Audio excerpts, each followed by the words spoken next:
Hello, everyone, and welcome back. My name is Courtney. I am here with my spouse, Royce, and together we are the Ace couple. And today we are wading into the waters of PSSD. This has been a topic that has fascinated and concerned me for quite some time.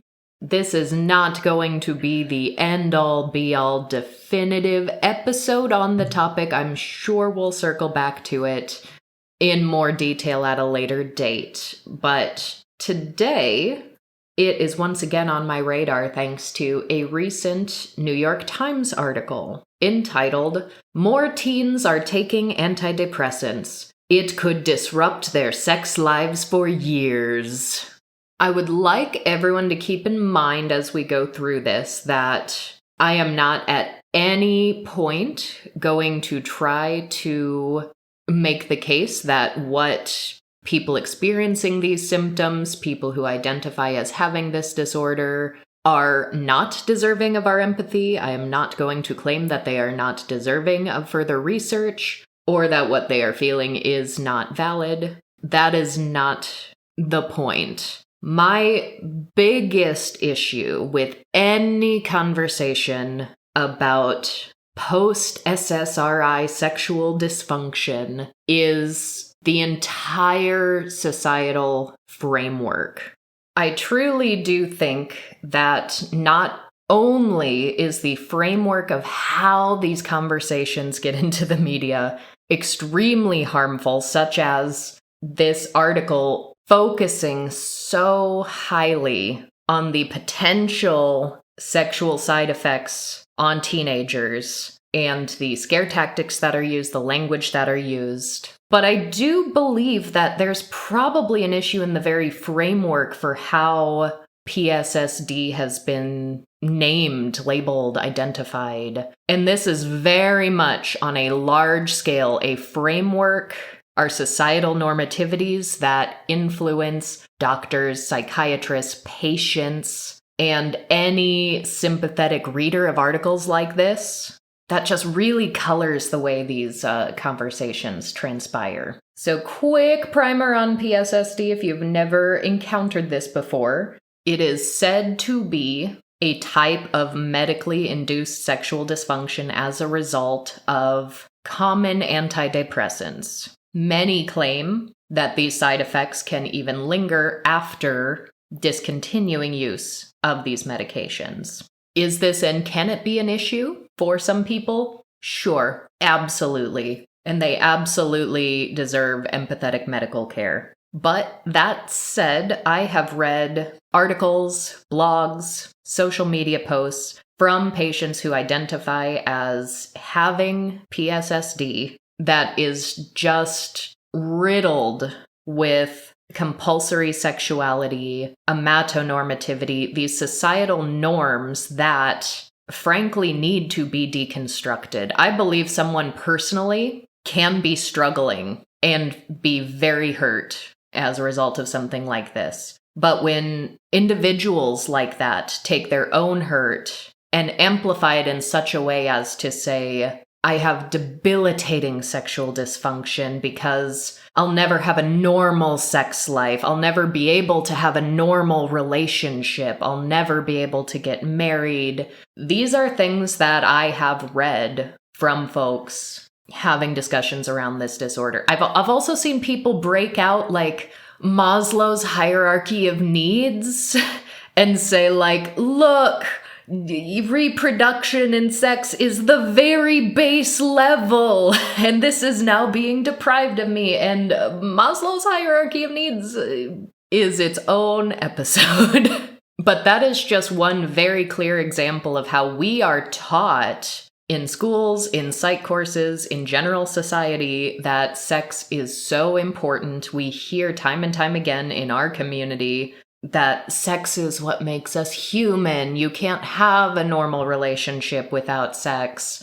And so when major outlets like the New York Times take an article on this, I can even believe and give the author the benefit of the doubt and say that they're truly just empathetic towards people dealing with this and they want to amplify their voices. I believe that could be true, but they're going to make it as scare tactic as possible. They're going to make it seem like big bad psychiatrists are giving people these medications that are going to ruin their lives. Because if they lose their libido and it never comes back, they're not going to live a full life. These poor, poor souls. And I don't think that helps anybody. It certainly doesn't help folks with PSSD. It does not help us in the asexual aromantics community. And it's really not going to help trans medical care. I want you all, regular listeners, to think back to when we were going through so many conservative arguments as to why puberty blockers were being so rallied against by the Republicans in this country. We were reading quotes time and time again how they were saying, my misgendered child is never gonna be able to have a normal sex life, and that's why these are dangerous. That's why they should be banned. Folks with PSSD are saying they just want more research. And I think more research is generally almost always a good thing. More research shouldn't be harmful if the people doing the research are trustworthy. Yeah, if they don't have an agenda they're trying to push. But whenever you take minors and medical care and start talking about how they are never going to have a normal sex life, that's when people start calling for medications to be banned. We've seen it with trans healthcare. We've even seen these talking points when trying to ban trans healthcare for 20-somethings, adults. And I actually made this call years ago. Years ago, I started seeing people attacking the asexual community saying, you're not asexual, that's not a thing. You just had antidepressants prescribed to you when you were too young. Those talking points as a means of specifically attacking the ace community have been around for years. And as with all things that are levied against the ace community, you're not asexual, you're just autistic, you're not asexual, you just have a brain tumor. Those are sometimes hurled at aces who haven't ever been on antidepressants. But that negative stigma is already there. It has been there for years. And I said years ago that as the war on trans healthcare, as the war on healthcare and science for all children, teens, minors, ramps up. Mind you, we have RFK Jr. right now, who is spouting anti-vaccine nonsense, which is going to affect an entire generation of children's health, if not more. We have an attack on gender-affirming care. I said years ago, people are going to try to ban antidepressants for minors at least, and asexuality is going to be a key talking point that is likely going to work. And ever since I first said that, maybe 6 years ago, it's only gotten more and more rampant. I have seen more talking points like this. Now, this article does not talk about asexuality, and that is maybe a good or a bad thing. I don't necessarily trust the average writer to incorporate asexuality well, but I also think that discussions about low libido, sexual dysfunction, what constitutes a quote normal sex life or a quote normal libido is utterly incomplete without addressing and legitimizing asexuality. And in a case like this, it could be in contrast, even just saying, this is not to be mistaken with asexuality, which there are a number of ways to do it, but we're not seeing it. So I'm already, right off the bat, always going to go into articles like this skeptical when, gasp, but think of the sex lives of minors is the focus, because that almost never ends well. And I'm also going to be skeptical when what is very often a life-saving medication is coming under disproportionate scrutiny, especially in the year of Make America Healthy Again, when we do have RFK Jr., who has gotten it put in an executive order that we need to research the overprescription of SSRIs, especially amongst children and adolescents. We have high-level political figures already talking about the dangers of these things. So that is very much the framework I'm going into an article like this with. So links to read the article in its entirety are going to be in the show notes on our website and the description box on YouTube as per the usual. But the article opens up with someone by the name of Marie, who started taking fluoxetine at age 15 for an eating disorder. And she states that she was in touch with initial sparks of sexual energy at a very young age, going as far back as 6 or 7. But after taking this medication, she says, I realized, I'm not developing new crushes. She is now 38, having been off of all psychiatric medications for 6 years, and did at some point in those spans of taking medications switch out to other types. Wellbutrin is mentioned here. And yet she says, for me, it's just an empty, dark space. There's nothing there. Now, one thing I have read time and time again from folks writing about their own experience with PSSD is that it very often isn't just a lack of sexual desire, or in some cases, erectile dysfunction. They often report that it's much more widespread than that. They'll talk about brain fog, they'll talk about a deadening of all of their emotions or a deadening of enjoyment of lots of different things, which is always fascinating to me because I've read this from multiple sources writing in their own voices what their experience was. And every time I read that, I think, why is it called Post-SSRI Sexual Dysfunction if the folks with this sexual dysfunction say, no, that's not the only symptom. Actually, it's a lot of things. Because while things such as depression or antidepressants are known to have a variety of potential side effects, sexual dysfunction is a weird one because people will also say that depression can lower libido. Depression can remove sexual pleasure. Also, the medications that are used to treat depression can potentially do that. So where people with PSSD get frustrated is sometimes doctors might say, it is just depression. And this is where we fall into the pitfalls of medicalizing sexuality. I think it hurts everybody and helps exactly no one. There are earlier examples of medicalizing sexuality in the late 1800s when, early psychologists started talking. We spoke in a recent episode about how one of the first examples of inserting narcissism as a medicalized diagnosis was about sexuality.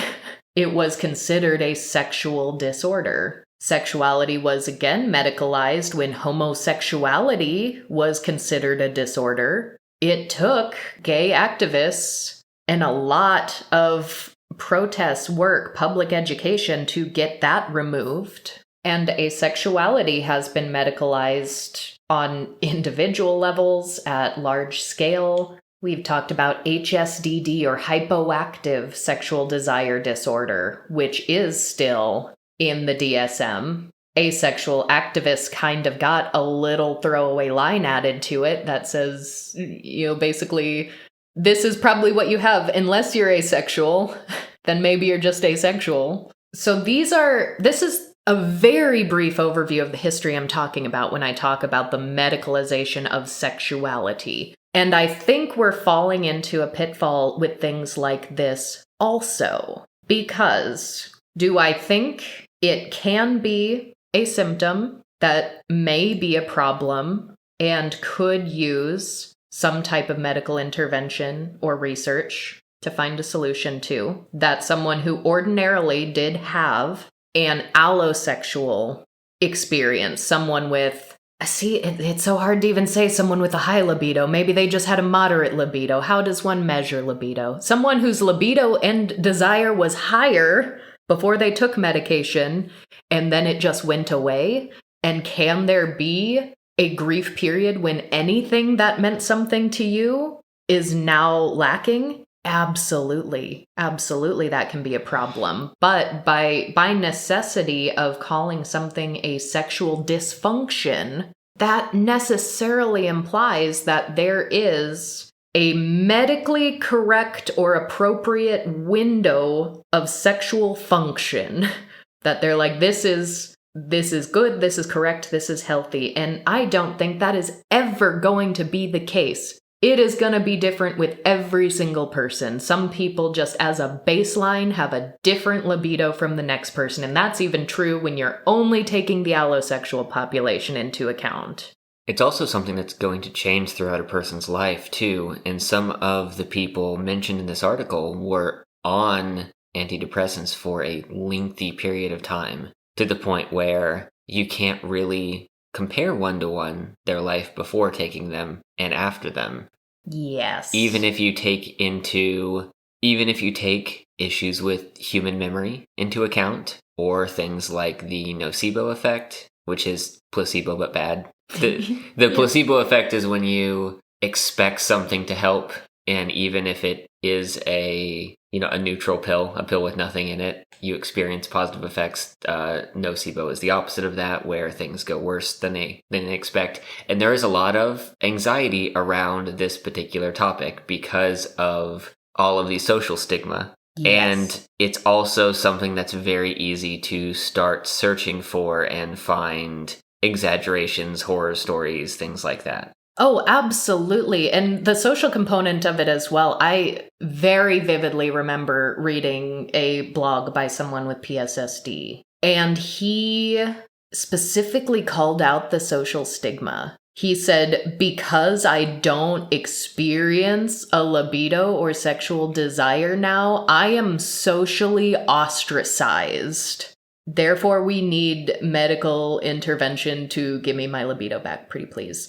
And and that is the sort of thing that when the ace community says we are socially ostracized for who we are, how we identify, a sexuality or lack thereof that we are happy and content with, a lot of people will be like, no, that's not a thing. You're not discriminated against for being asexual. But when someone who is saying, no, I was a sexual being and it was taken from me by big bad pharmaceutical companies, everyone's like, they must be stopped. So it really, really is the framework, how you're going into seeing these things. And some people really, really disagree with me when I say in most situations you should be able to substitute sex out for any other thing. As in, like, this is an activity that can mean a great deal to some people, won't mean as much to others. Some people are perfectly fine without it. But let's substitute sex for someone's like deepest hobby passion. Let's use dancing, because I am a dancer. I love dancing. It will always be my first love is dancing. Now, if I'm a depressed teenager who is still deriving joy out of dancing, but everything else in my life is so terrible, and I get prescribed an SSRI, and very shortly after taking it, all of a sudden, I don't like dancing anymore. It brings me no joy. It brings me no pleasure. It doesn't help calm me. I just don't even want to do it anymore. That would be really upsetting. That would be very upsetting to me. And I would want my doctors to take that seriously when I told them that. Does that mean that I think that symptom in isolation needs to have its own named disorder?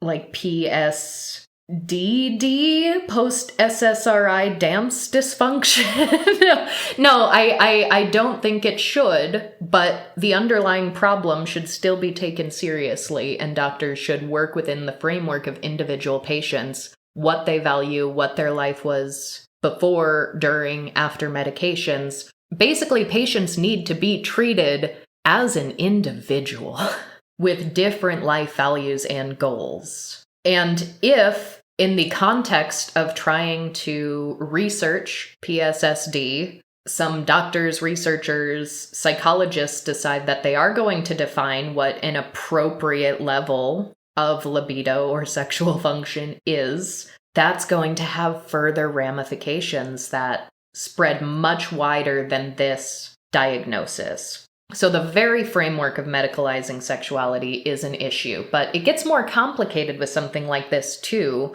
because, desire, libido, the physical manifestations of those things that happen within the body are extraordinarily complex. And I truly do not believe that scientists actually understand it very well.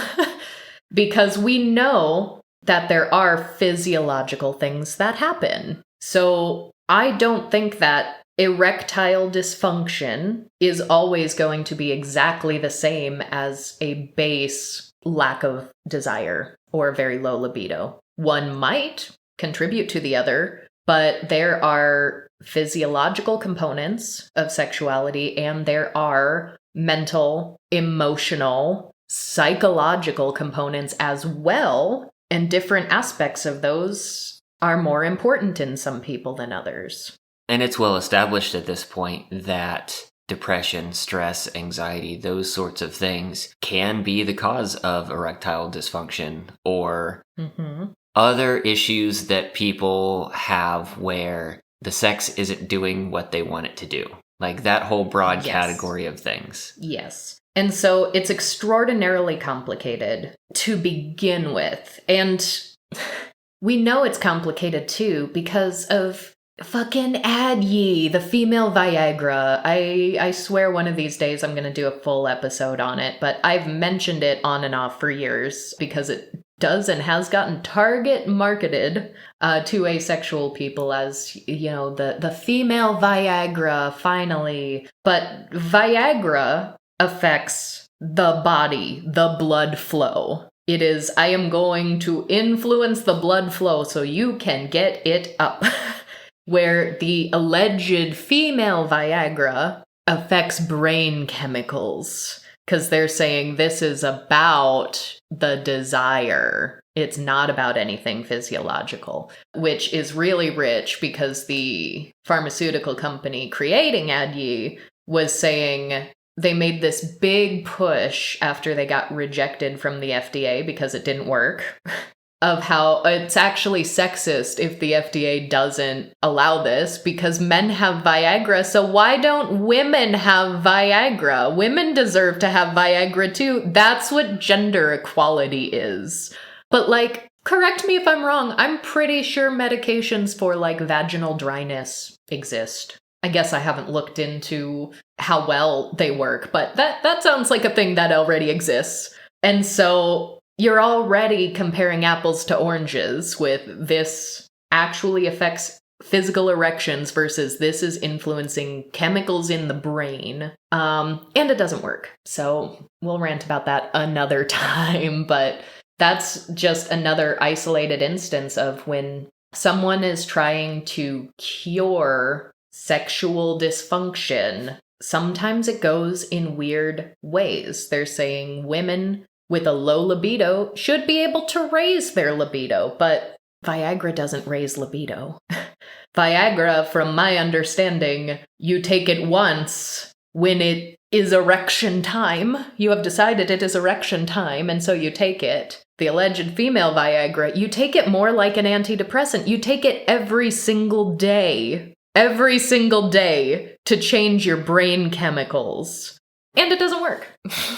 So this article even states that the statistical risk of PSSD is unclear because of the research limitations that currently exist. But one study called out here erectile dysfunction, which affects less than 1% of former SSRI users, while another found that genital numbness impacted at least 13%. I'm also gonna go out on a limb and say that those two things are different things. So not only would we necessarily have an issue defining what a medically appropriate sexual function is, sexual dysfunction seems to be itself an umbrella term for a lot of different things. Yeah, it is. And I think that's the case with a lot of things that are labeled as dysfunction. It's really that someone, hopefully in most cases it is the patient,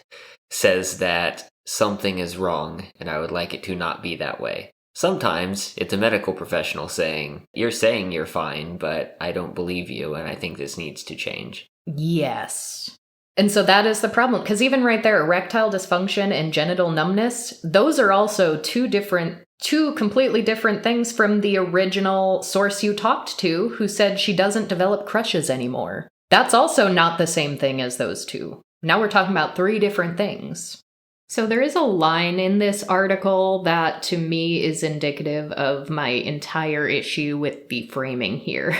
It says full-blown PSSD might be rare, but it seemed to hint at more likely and important repercussions of reducing emergent sexuality. And therein really does lie the issue. I do think there are people for whom sexuality is important. If someone has it and believes a medication is the sole reason that it has gone away, that can be disconcerting on an individual level. But what we seem to have now is a culture of medicalizing sexuality in a way that places the importance of what a correct sexuality is above all other things, just like with trans healthcare. We in our community know that to very often be life-saving medical care, certainly life-enhancing, but all the talking points are this is dangerous because of a normal sex life. We need these kids, these children, these teens to grow up to have a normal, healthy sex life. And if we place that emphasis above other things, in a case of SSRIs, we're talking about extreme depression, anxiety, eating disorders. We're talking about instances of self-harm, suicidal ideation. We are not far from, dare I say, we are already at a point where in the popular reporting of things like this, the rare potential risk that someone will grow up to not have what is deemed to be a normal sex life is being put above immediate life-saving interventions. Because there very much just is an air about these conversations that seem to talk about sexual side effects as if it is a singularly horrifying side effect, when any medication has a chance for side effects. This is a well-known fact. Some of them are incredibly rare, yes. Different medications interact with people differently. For some people, common antidepressants like this don't even work to treat their depression, whereas others, it literally saves their lives. So there is always, in every instance where a medication is being prescribed, there is always going to be a cost-benefit analysis, not only from the prescribing doctor, but from the patient. And yes, patients absolutely should be educated. But a lot of the quotes and talking points in this article and others like it are, yeah, I needed this prescription for a mental health disorder, but they didn't tell me I wouldn't want to have sex. I wish I knew about that. And that's a tricky one because, as I said, on an individual level, we can certainly empathize with this. But I've also heard psychiatrists talking about sort of defining this disorder. How do we put the language? What do we look for when we're writing an entry in the DSM, when we're having these conversations, talking at conferences? There have been a number of psychiatrists who have come out and said that there is an overemphasis on sexual side effects of these things, that it is, as of now, known to be very rare, and they are afraid that there is an overemphasis in articles like this, in talking points, in attacks from sometimes people who do have a very nefarious reason for going after a variety of life-saving medications for minors, that they worry people are going to start turning down medications that very likely will help them, that very well might be life-saving. And don't get me wrong, I know antidepressants can be life-saving, but I am no friend of the pharmaceutical industry. I have strong criticisms for how FDA approval processes even work. I have enormous criticisms on just the DSM and the definition of various psychiatric disorders to begin with. But as someone for whom ketamine has been a life-saving treatment, as someone who has spoken to others who have used ketamine for instances like treatment-resistant depression and have also reported that it is a life-saving medical intervention, often with few to no side effects on an individual basis, I rarely see alternatives put out in conversations like these. They seem to begin and end at, are SSRIs bad? Maybe we shouldn't be giving them to so many teenagers. And that's paired with the fact that there are many millions of teens who are prescribed these medications, and those numbers are climbing, they are going up. But there are also a lot of systemic societal issues I can point to that might be contributing to that. And those also don't tend to get brought up in these conversations either. Anecdotally, I do have some people in my life who were on SSRIs for a number of years, battling intense depression. And there are always going to be different cases, and sometimes it's genetic, sometimes there are genetic predispositions. But I know people who said, I was on SSRIs for years, but the main thing that finally cured my depression was just becoming middle class. Like when I was food insecure, housing insecure, when I was living paycheck to paycheck, when I was in a lot of debt, like there was just nothing that was going to help me get my head above water. Like, sure, the SSRIs, took the edge off, so to speak, so that I wasn't harming myself, but I was not happy. And so there are, I think, a number of things. But then you see all these silly things that are like, I read an article not too long ago that was like, oh, we learned that exercise is actually more effective than antidepressants in treating depression. And it's like, okay, cool. The height of my depression, I was a competitive athlete. I was exercising intensely for several hours a day. Try telling depressed Courtney from yesteryear that she just needed a little more exercise. And I know I am but merely an asexual.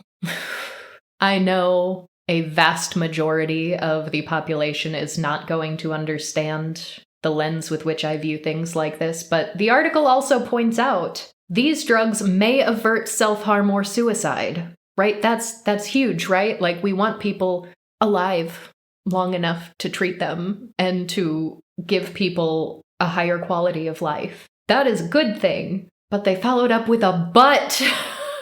These drugs may prevent suicide, but some clinicians believe it seems probable that with SSRIs, something sexually disruptive may also happen. That's a lot of maybe ifs. But also, dying really disrupts sexual activity.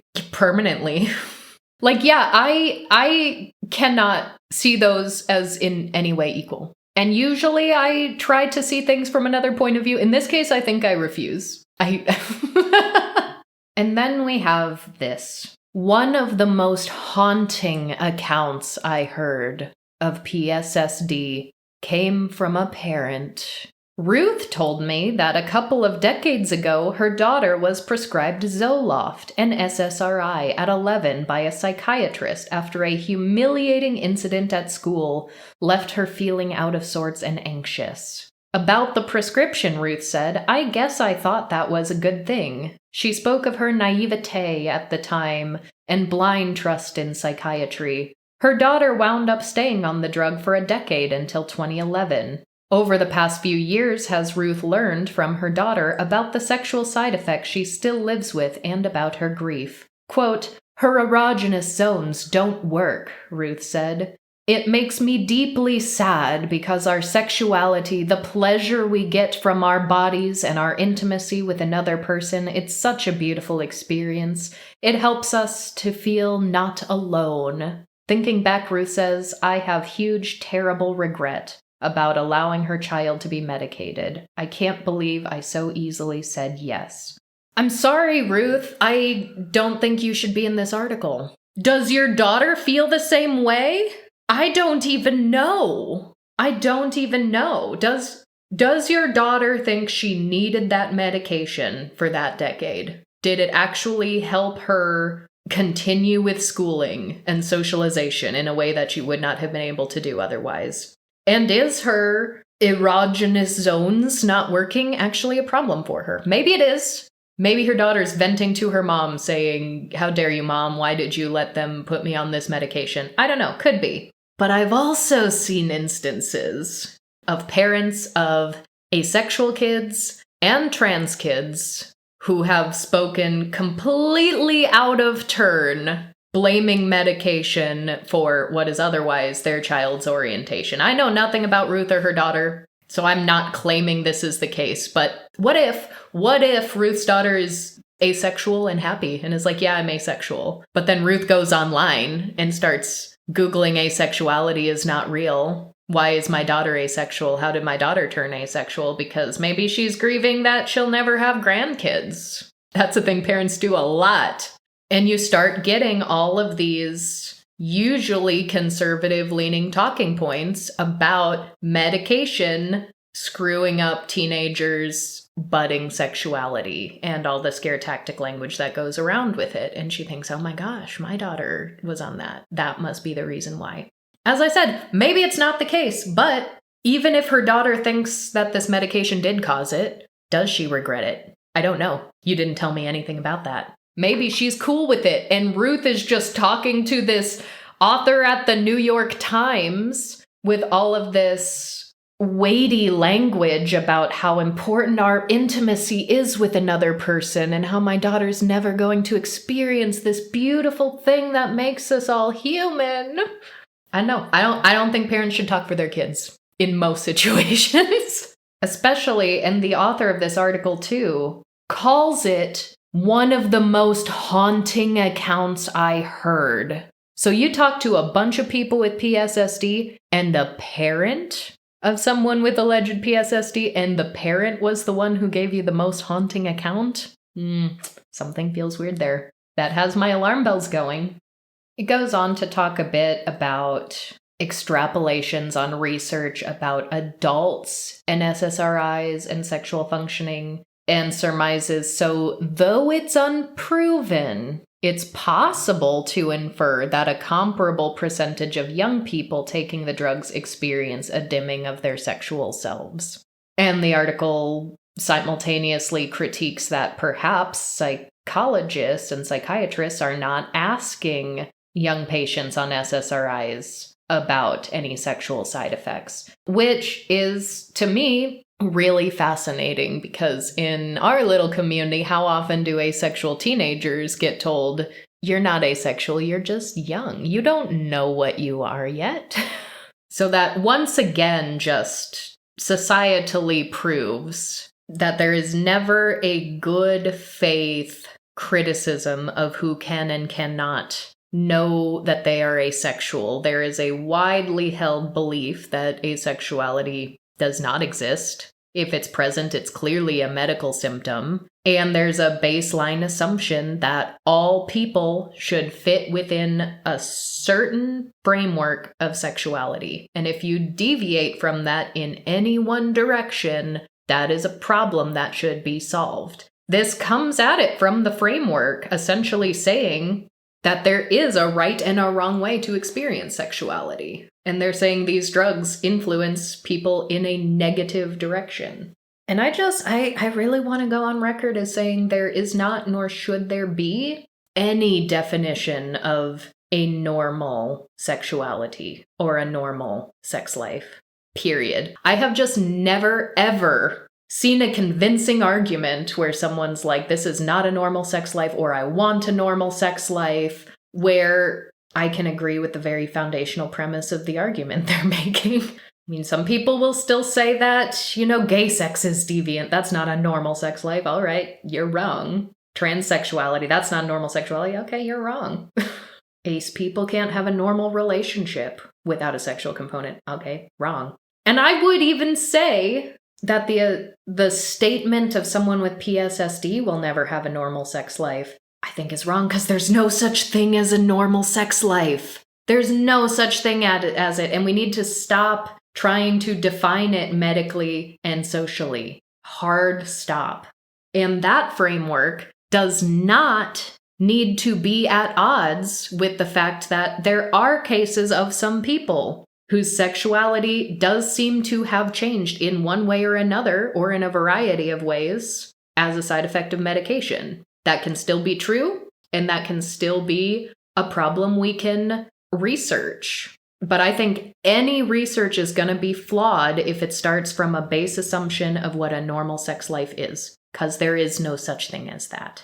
And even to my earlier point about how, quote, sexual dysfunction is being used to talk about seemingly several different things, the article kind of backs me up with that. It goes on to talk about how there is a doctor who is doing imaging studies of penile tissue, which is actually kind of interesting, tracing specifically erectile dysfunction, impotence with a group that has taken SSRIs versus a control group who trace their erectile dysfunction to things like trauma, like a physical injury. And without reading the study myself, this summarizes that with these penile imaging scans, the group that has taken SSRIs has this black tissue that indicates excess collagen, which is far more consistent with the erectile dysfunction you see due to aging and diseases. But the group that had physical injuries did not have any of those signs on their images. So that is very physical, very measurable. It'd be interesting to see more research done on that to see how and why an SSRI might cause that to happen, if in fact that is the case. But then the article goes on to say other mechanisms behind PSSD, less easy to discern, could lurk within the mysteries of the psyche and its murky relationship to the biochemistry of the brain. And TLDR, brains are weird and complicated, and even people who study them don't know everything about them. But then to tie it back to a specific person that was interviewed for this article as having PSSD, it says there's also a full blunting of non-sexual emotion, where this patient, Kale, says, I don't feel attached to them anymore. He says of his parents and siblings, I could go years without seeing them and I wouldn't miss them. And so you now have, okay, maybe it's causing erectile dysfunction. Maybe we have scans that can show and prove that this is happening. Versus this person also has PSSD. We're calling it exactly the same thing. He doesn't love his family anymore, but we're calling his disorder post-SSRI sexual dysfunction. That seems like that's not the only issue there, and maybe that's a misnomer. I mean, Freud might approve. Freud might approve! Yeah, fuck Freud, man. So much of this is his fault. And then it jumps to another case, Sean, who says, I had numb genitals. Sensation on his penis feels like my elbow. If you touch my elbow, it's that same kind of sensation. But then goes on to talk about how there's an emotional numbness that goes along with the physical. I can't feel any connection to you guys. I feel like my soul was ripped out of my body. Which is really consistent with other blogs I have read by people with PSSD. I vividly remember one saying, I feel like a lobotomized zombie. I have post-SSRI sexual dysfunction. Why are you calling it that? Why?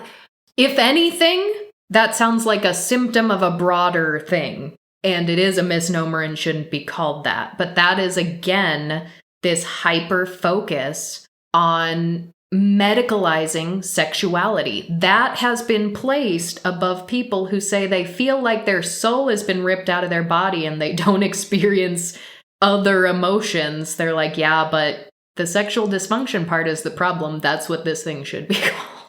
And it goes further. It goes on to say, another intertwined distress is the disappearance of creativity. It goes back to Marie, the very first woman we spoke to in this article, who says she has no flow state. She was a musician, played a variety of instruments, and says, sometimes I feel like a robot. And that feels like burying the lead in an article where you're talking about, like, are SSRIs giving sexual side effects to teenagers? You open with a woman saying, like, yeah, I had crushes before I started taking this, and now I don't have crushes anymore. But then halfway through this incredibly lengthy article, it's like, also she lost her love of playing instruments.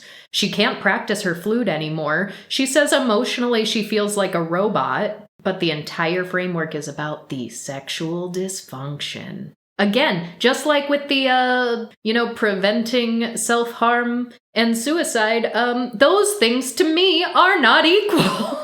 We have another story by Liz that says, Liz told a story that interlaced the loss of Eros with other deep-seated shifts. Like Marie's story, Liz's involved music. It goes on to talk about how she used to masturbate to Jeff Goldblum. Extremely specific. But then says, Liz said her medication snuffed out her sexual feelings. It also seemed to steal the heightened, exquisite sensitivity, the spine tingles she had always felt listening to, playing, and creating music. With that gone, her artistic determination and ingenuity disappeared. A quote from her says, it's somehow tied to the sexual. Everything became robotic and formulaic. I couldn't invent stuff on the piano. And I would love to have a conversation with someone like Liz. Genuinely, I would. Because I want to know why it is that she thinks it is the creative passion that is tied to the sexual. Yeah, my best guess is that it's exactly the opposite. Whatever is causing this state of mind where you can't enjoy things in the way you once used to, that is causing both of those effects. Is what my guess would be. Yes, and I believe it is. And if it's happening at the same time, and you, in your personal experience, have a very clear, this is when it started, so it's easy to extrapolate that, yes, this medication is what caused both of these things to go away simultaneously, then I'm sure there is an inciting incident that caused it all to happen. But where did the quote come from where you're talking about your love of music and saying it's somehow tied to the sexual? Is it because of whatever the question this interviewer asked? And I assume the interviewer was taking this from a sexual standpoint. It's all under the umbrella of PSSD, and that is the starting point. So that's the framework you have. It could be that. It could be the very nature that this thing is called PSSD to begin with. So there is sort of a, like, this is what my diagnosis is called. This is the framework I'm going to approach the rest of my experience because this is what I have on paper and this is what I'm being interviewed for. Or even a broader, less specific societal thing where lots of people do treat sex and sexuality as the pinnacle of human existence and do place it above all other things. So of course, if you don't have one, you can't have the other. That's why so many asexual people are called robots. That's why so many of us hear time and time again that we can't lead meaningful lives if we don't have, a robust sexual experience either. And that is why I think an asexual framework, an asexual advocate, researcher point of view needs to be incorporated into any conversations like this, because I don't want people to immediately dismiss Liz and everyone like her and be like, this is wrong, this is bad, because we don't like dismissing people's medical concerns. That's not a thing we want to do around here. But what's going to get the most clicks, what's going to get the most outrage, and therefore the most attention is going to be this extremely sexual framework, this extremely allosexual lens, this extremely amatonormative lens that is not only going to hurt the asexual community in the long run, but I think everybody. I also think it's going to hurt people like this, because if all the research they're advocating for is being approached from this very sexual angle, I don't want the fact that you no longer love listening to music to be an afterthought, because the only thing that's going to get attention is like, but what about the sex lives of teenagers? To me, that is a narrow, harmful lens that will harm everybody. And yeah, we just really need an asexual point of view to be incorporated into all of these stories. And this article points out, to your earlier point, Royce, that any effort to fully research PSSD will face the challenge of distinguishing between the effects of SSRIs and the impact of the depression, anxiety, or other psychological troubles, because, yeah, a lot of these symptoms are also known symptoms of depression in some people. So is it the underlying disorder, or is it the thing you're trying to treat it? And them right off the bat are saying, this is going to face an issue, and that the problem is that patients dealing with this are going to be disregarded. And I agree, the patient should not be disregarded. But I think hyper-focusing on the medicalization of sexuality is going to be as much of a hindrance, if not the actual problem, because any nuanced reading of this on an individual basis is the problem is not that you don't have a libido, because that is not a problem for everybody, and it should never be looked at as a problem for everybody. The problem in these cases is this was a thing I had and valued, I took a medication, and now it's gone. It should be treated with a similar gravity as I lost my love of playing music. Earlier I had an example about dance. And I don't know what a symptom would necessarily be named that is broad enough to account for whatever an individual person cherishes and values. But I think finding the answer to that and taking it very seriously and treating patients like individuals is the only way to do this correctly without inadvertently causing a lot of other medical and social issues. But yeah, the placebo and nocebo effects, like you were mentioning, is also like just a really rocky component of all of this. Because here is a psychiatrist who believes the placebo factor for SSRIs might be at roughly 35%. And his concern is if you are very forthright when prescribing, saying there might be sexual side effects, he's concerned about it mucking up the patient's optimism about the prescription, thus losing the placebo boost. Yeah, in skimming through some of this article, a lot of the things that people are saying about what they are calling their sexual dysfunction read to me in the same ways that cases of sexual dysfunction that have nothing to do with SSRIs. And I don't know how to distinguish those. I don't know if any licensed professional knows concretely 100% of the time how to distinguish those things.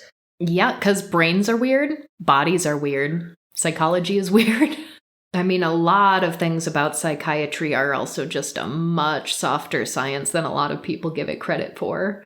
It can be helpful, it can be harmful. It can be mostly helpful with a little bit of harm. It's all different on a case-to-case basis, and not all psychiatrists or prescribers are even built equally. But this next story really told me the approach that the interviewer was coming in from, which also tells me that this entire article is likely quite biased.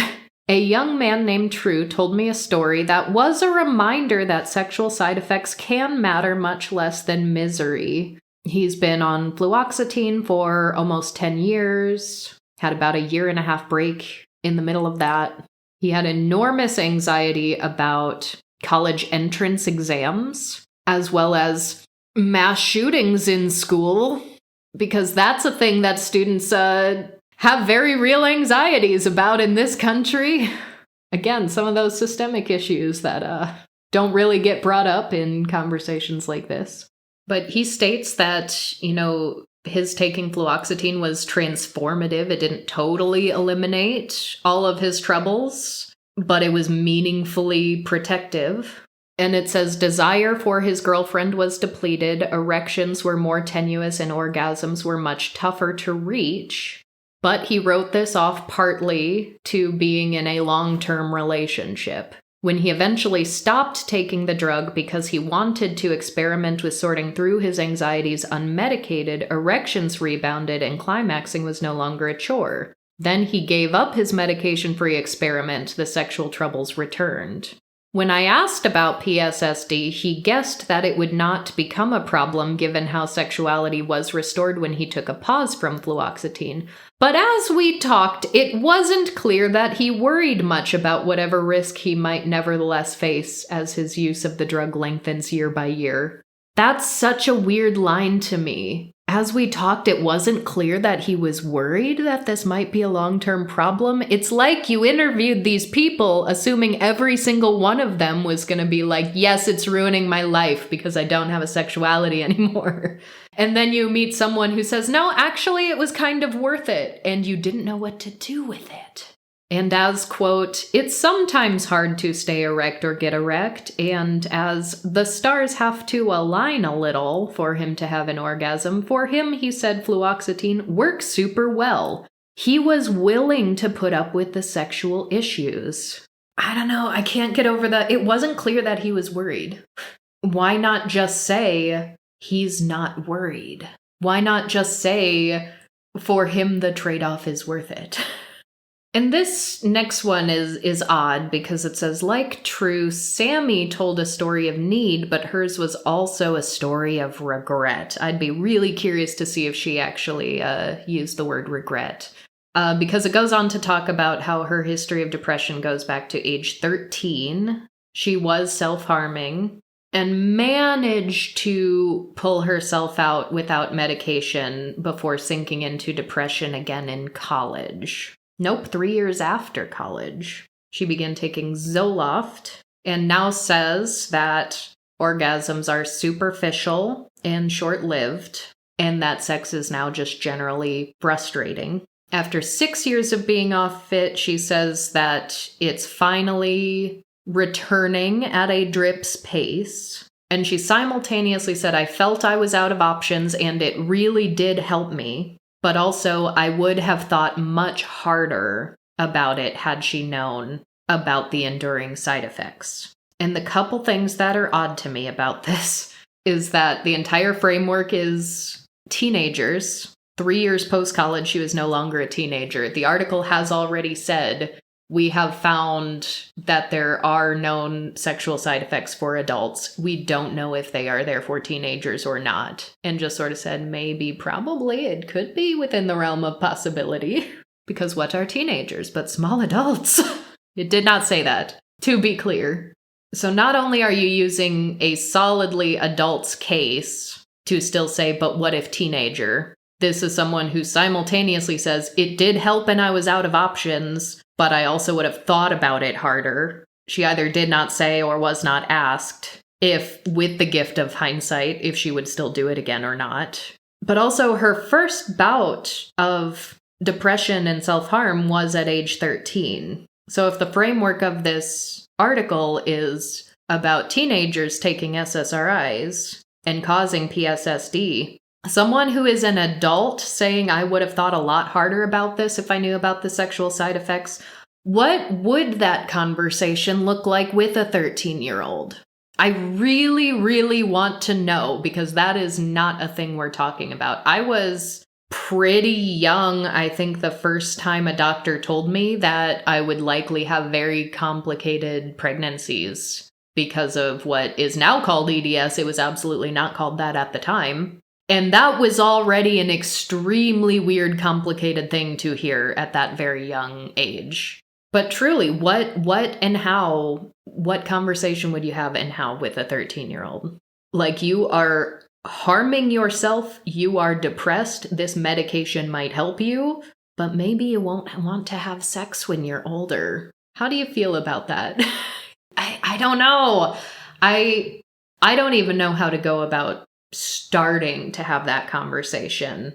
But earlier in this article, the author made the case that not enough psychologists are talking about the possible sexual side effects of this when they prescribe to people. That was something that was explicitly stated and called out.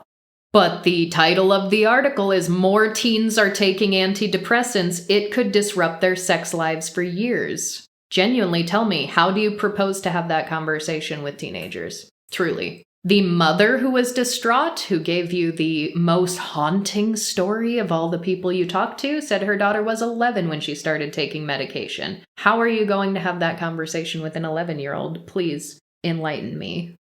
It's sort of those you're shouting about a problem that you think people are going to be afraid of without offering solutions and alternatives. I mentioned other medications. I mentioned ketamine. We never talk about ketamine in these conversations about SSRIs, although I think that should also be discussed in these conversations.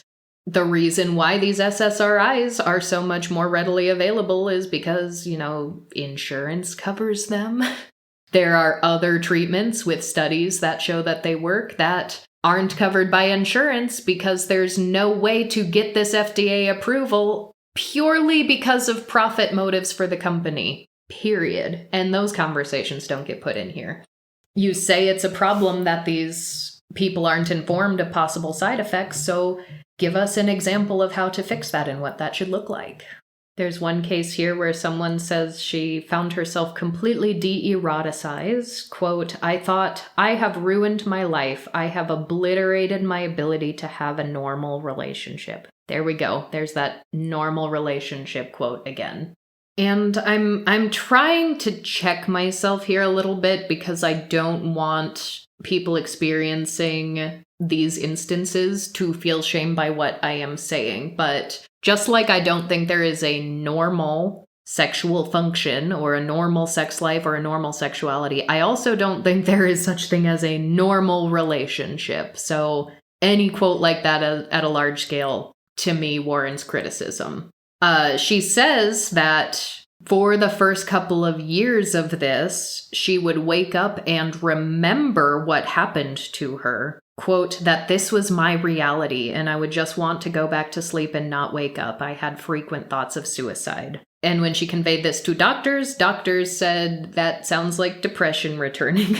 They said, quote, "some people might say their sexuality is less important than their mental health, and their dismissals imbued shame."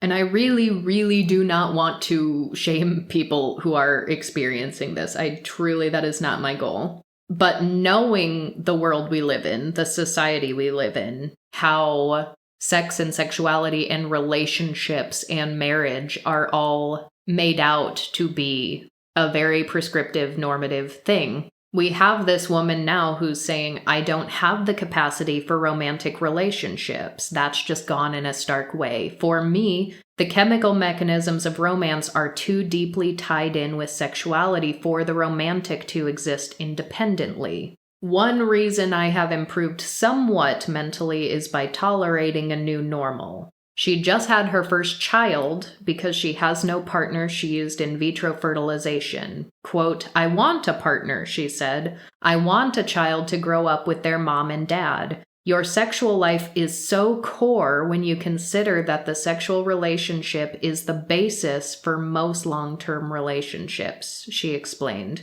"As excited as I am to be a parent, every so often I'm hit with another wave of grief that I had to resort to this, that it came to this." And that is how the article ends, and that's a very bummer way to end, especially hearing it coming from a community where we so often have a more expansive view of what relationships are and can be. I'm in a way kind of glad that she said, for me, romance is so deeply tied with sexuality that I can't feel the romance without the other, because I do think that is true for some people. It's not true for everybody. And that's most abundantly clear in our community amongst the aces and arrows. But I want to hear more about how she came to the decision to have a child via IVF with no partner. I really genuinely am curious because she says, "I want a partner. I want my child to have two parents. But if we don't have a sexual life, then that was core to who I am, and I don't have that now, so I can't have that." And I just know so many people who do co-parent without a sexual relationship, without a romantic relationship. There are queer platonic partnerships. There are friends who co-parent. And I don't know if she knew all of these options and different relationship structures. It could be that she did and just decided it wasn't for her. That's possible. But it's not very likely, considering on major outlets, even like the New York Times, every now and then there's a big shock article like, friends are getting married now. Isn't that silly? And I guess the reason why I do want to... Okay, so my ideal interview candidate would be someone who identifies as having PSSD, but is also just socially very aware and an ally to asexuals. Because I really do want to dissect the differences in a way that I feel like a lot of people are not equipped to do, because just not having a clear enough frame of reference for the other lived experiences. Because another thing that I find myself asking every time I hear these things, I have to kind of equate it to, almost in my mind, like a disability, because we're talking about grieving something you had that you no longer have. And my biggest frame of reference for that is physical capabilities. Even within the disability community, there are people who are born with a disability, and there are others who acquire a disability throughout their life. And those are two fundamentally different experiences, even if their symptoms are similar. And it's a bit of a trap, because sexuality should not be medicalized. But it's really hard not for me to say, okay, so in some ways, someone could be born asexual, or they could become asexual. And those are going to be two fundamentally different experiences. And how do both sides reconcile it? Even folks I know who believed they were and have always been asexual, some of them had a much harder time coming to grips with it than I did. Some still grieve for the life that just society told them they should have, and then they learned it wasn't a good fit. Whereas others are like, great, I'm asexual, don't need that in my life, we're happy, we're cool, we're content with that. The emotional responses vary widely. But when you talk about desire, I did desire romantic relationships, I did desire sexual relationships, and now I took this medication and I don't desire these things anymore. I want to hear a really in-depth, nuanced conversation with someone like that about tell me more about why that is a problem.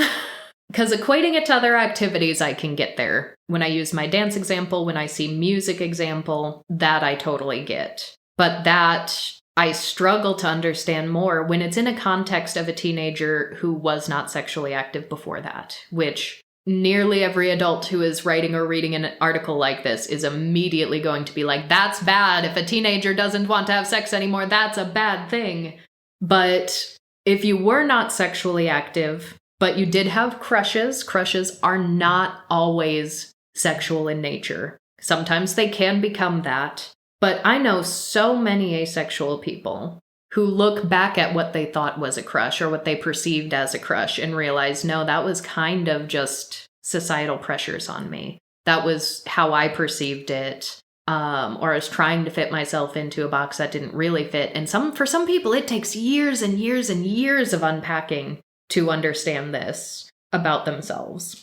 And that's part of why this can be very difficult to pick apart, or why you would need someone who was very self-aware to sit down and have an in-depth conversation. Because when you talk about struggles to exist in a relationship or a hesitancy to try to have a relationship, the idea that a relationship without a sexual component can't exist.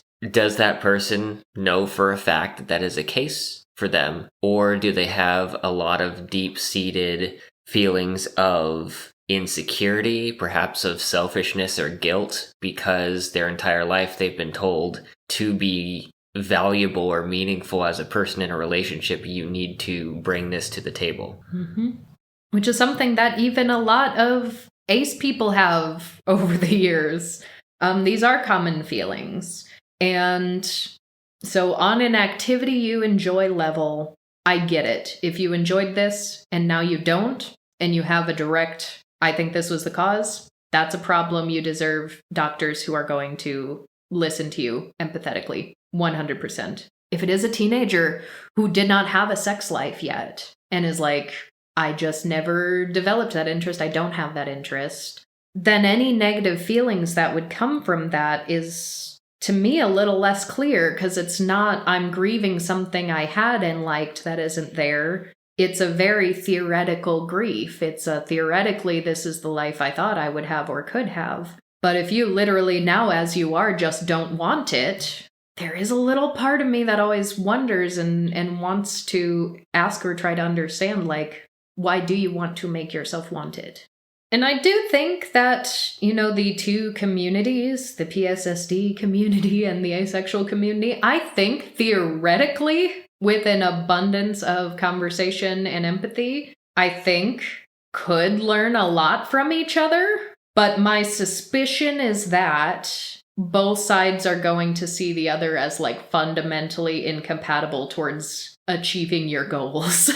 And that sucks, because I don't think it has to be. But in the society and structure we have, it probably does seem that way. Asexuals are trying to not be medicalized. We are famously one of the most heavily medicalized minority orientations. So a huge number of aces are going to be like, absolutely not, PSSD, get out of here. We are going to ignore it. We aren't going to talk about it. Whereas PSSD, on the other hand, I'm sure aren't going to want to hear a bunch of asexuals be like, sex doesn't matter that much. Just get used to not being sexual if that's something that was meaningful and important to those people. I don't think it has to be that way, but I think if done correctly, understanding the nuances of asexuality can help the PSSD community in a variety of ways, not only from shifting the framework of research in a way that I think long-term would be more meaningful,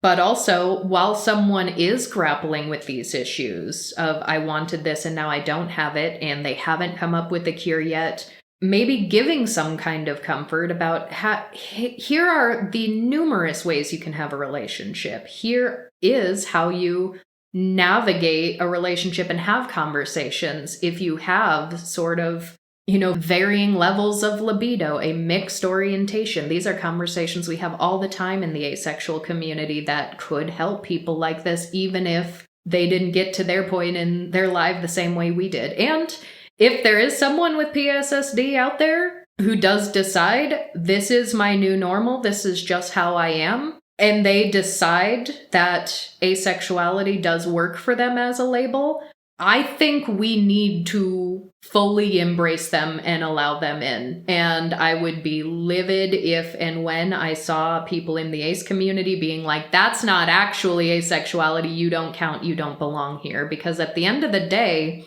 there are going to be similar social issues. There are going to be similar relationship issues. And I think we can and should be able to help each other out. Like I referenced earlier with the PSSD blog I was reading, someone talking about the social ostracism being an issue. Yeah, welcome to the club, us too. Let's be friends. Let's help each other out. But that is necessarily going to mean that the ace community cannot be so quick to shun any and all concept of sexuality being fluid, being changed, being influenced by a medical history, which is something that the ace community sometimes does, at least certain pockets of it. And it is going to involve folks speaking about their lived experiences with PSSD, not using language like any normal relationship. So I guess that's my premise. We shouldn't throw each other under the bus. I think we can and would be stronger together if we could figure out how to do it right. But everyone's terrible, including but not limited to the writer of this article, and we're a long way from it. So that is going to be all for today, which means it is time for today's featured marketplace vendor. Today we're giving a big shout out to Baumaus, where you can find original and fan vector art made by an agender panromantic asexual Latine. Links to find Baumaus, of course, are gonna be in all of the usual places. You can purchase some ready-made artwork and poetry for wallpaper or printable files, or check out their commission page for poetry in Spanish or English, or longer original short stories or art. I think my favorite in this shop is this really beautiful rainbow flying fish file, but I do also love a good Mothman, and you can find that too. As always, thank you all so much for being here, and we will talk to you all next week.